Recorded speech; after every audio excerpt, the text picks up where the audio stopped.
Jailing people for what they believe about religion.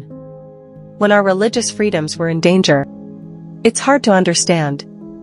A little over 100 years ago in America, they were putting people in jail over religion. We had hoped that was all over with. Now plans are being worked out so they can do it again. I am going to tell you what's happening, why it's happening, and what you should do. Mr. Jude Find of Rock Hall, Maryland, was arrested on November 20, 1892, for husking corn in his field.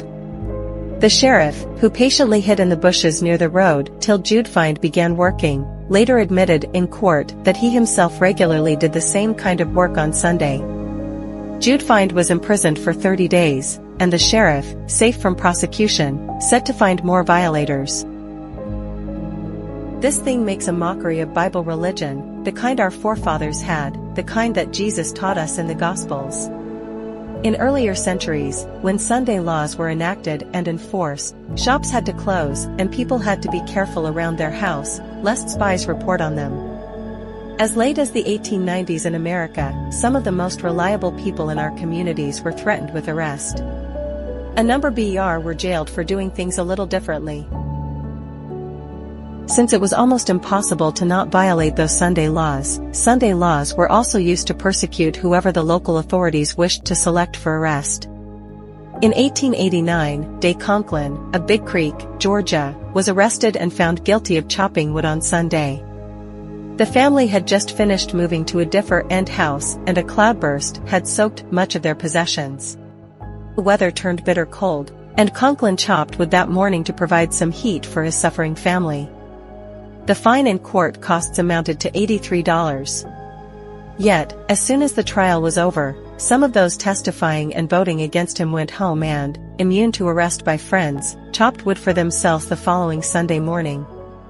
In Tennessee, in the early 1890s, men were fined and put into chain gangs for Sunday violations. W.B. Capps, of Dresden, served 97 days for doing ordinary farm work on his own property on Sunday.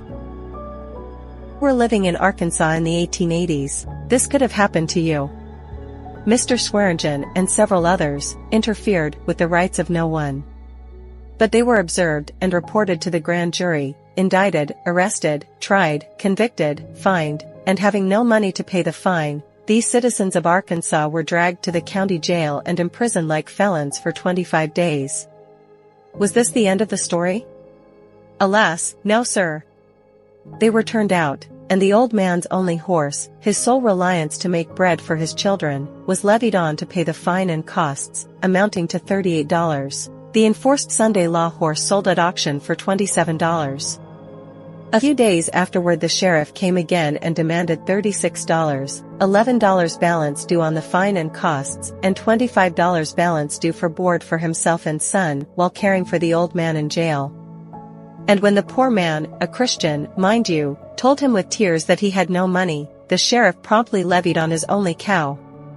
Arkansas State Senator R.W. Crockett, grandson of Davy Crockett, in an appeal to repeal the state Sunday law, printed in Weekly Arkansas Gazette, February 10, 1887, page 8. And in the years since then, the Sunday laws that have been enacted have all been on the local or state level. The key legislation had not been passed. That legislation would be a clear-cut national Sunday law enacted by the U.S. Congress. But such congressional legislation is on its way. Recent events make that clear. We will tell you about them in this book.